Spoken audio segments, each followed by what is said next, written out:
Hello there. This is my 9th lecture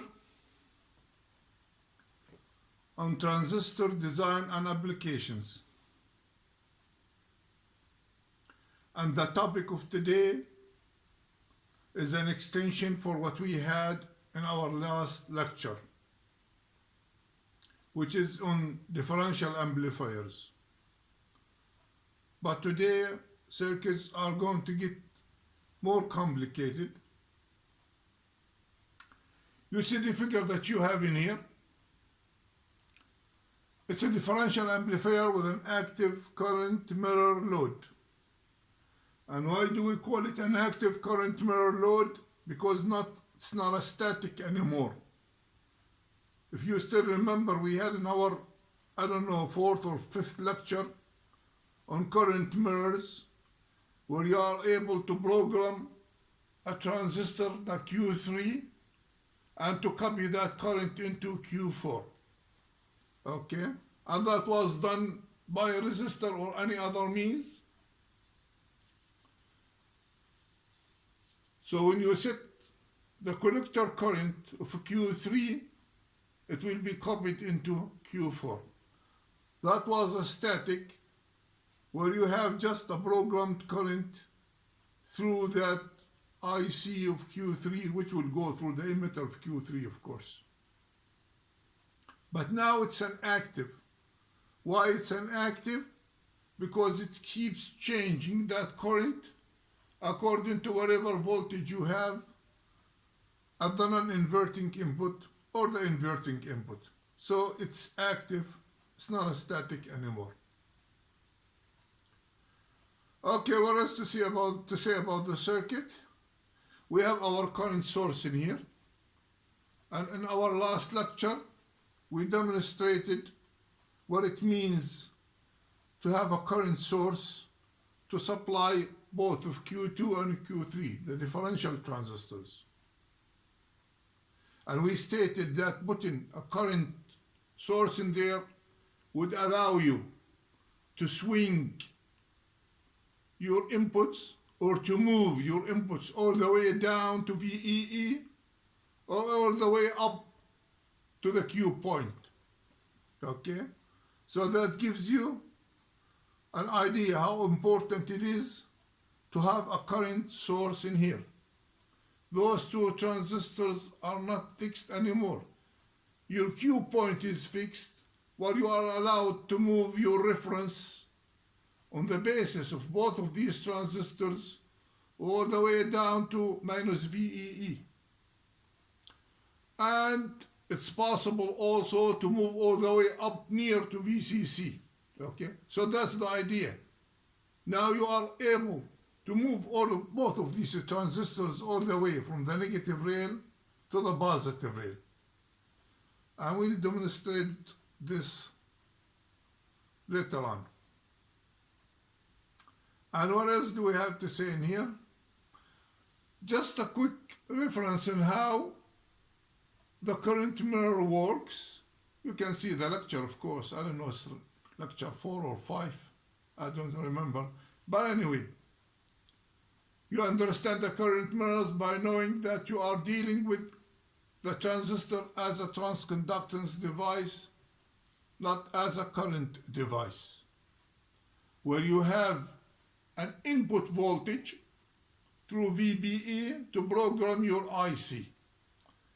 A voltage at a VBE will cause a corresponding current at IC. And the equation for that, if you don't remember it, it's VB equals KT over Q, the natural logarithm of IC over IS. Sorry for that. My apology. Okay, like we stated, our IC in here depends on the voltage of VBE.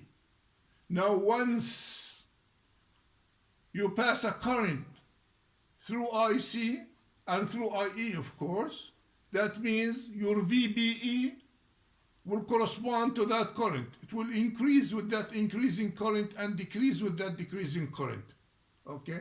And that means Q4, VBE of Q4 will copy whatever you have on Q3 and will try to pass the same current.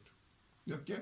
That's just a quick reference or a quick reminder of what the current mirror is. So the idea is just copying VBEs from Q3 to Q4. Okay, now how does the circuit work? The circuit works as follows. You have your VEE in here and your current source. That current source, when both of these inputs are set to the same reference, you get your current source will be splitting in two. One half will go to Q2 and the other half will go to Q3. Okay? And the transistor that turns on more than the other will steal the other transistor current. So that's the idea. One of them will deprive the other of its current and therefore generate the output voltage that is needed. Okay, let's see an example of that. This is the non-inverting amplifier. And we know from the last lecture why it's non-inverting, because simply the output is taken from the collector of the other transistor. That's why this is the non-inverting. I will explain that. And as we know, this is the inverting because it's always, the output is 180 degrees out of phase with the input, with the base voltage. So this is the inverting, this is the non-inverting. Now suppose we have a few millivolts at the input of Q1. That means Q1 will be turning more on, and that transistor will be turning off. Why? Because it's fixed to a reference point. We don't know what that reference point is. It can't be moving. You know, sometimes they make it moving all the way from VCC to VEE. So whatever that reference point is, both of those inputs are set to the same reference. So increasing the voltage in here, input voltage in here for a few millivolts, that means this is transistor is turning on and that transistor is shutting off, which means that Q1 is stealing more current of that current source, okay, and depriving Q2 of this current. And this current is fixed, by the way, okay? So that one will take more current. And it's the idea that this is fixed at a ground or at the reference. Applying a voltage in here will be also shown at the VE. And that means you are giving less VBE to Q2, which means you are shutting it down or shutting it off, okay? Now, the more current you are getting out of this reference to Q1, it will go Q3 and it will program the VBE of Q3, which means you are going to program also Q4 for the same kind of current. But the idea that this transistor Q4 will try to pass this current, but it can't pass it. Why? Because this transistor is shutting off. So this load is like an infinity in this case. Okay, and when it's an infinity, that means Q4 will saturate. Saturation in Q4 will send the output voltage all the way near to VCC. So this is the non-inverting, applying a voltage at the non-inverting input, and how it sets V out to near VCC. A positive voltage created a positive output in here. So this transistor will be saturated because this transistor will not be able to take that current coming from Q4, okay? And therefore Q4 will saturate because of that. And the opposite also happens.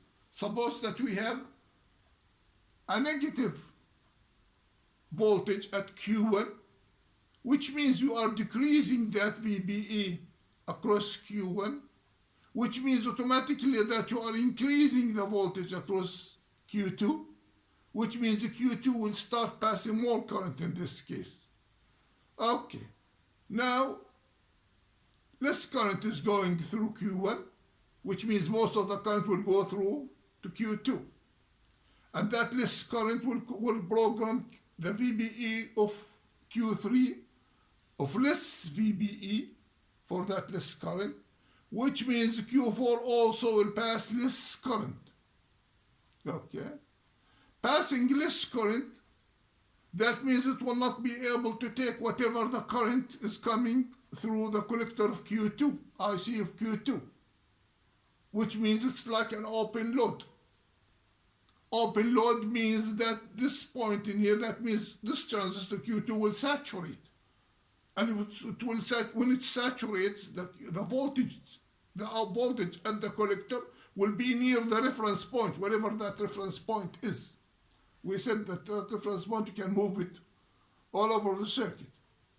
So that voltage will be near, this transistor will saturate, and this voltage will be near the voltage of VE, or the near of VB2, but it will be closer to VE, of course. Okay, so this is the idea. Now, regardless to where that reference point, you can always saturate this transistor and set your VO to be near VCC. But you can never tell where your VO will be when you have a negative signal here, how negative this voltage is going to be, because that depends actually on your reference voltage for the VBEs. If they are near VEE, that means you can go all the way down VO to VEE. Now, what is the gain, the differential gain on a stage like this? We know before that the gain on a differential gain like this, without including REs in here, just to have your little REs, Q2, Q3, it will be always equal to whatever the output, for whatever the output resistance, or the resistance looking into the collector, sorry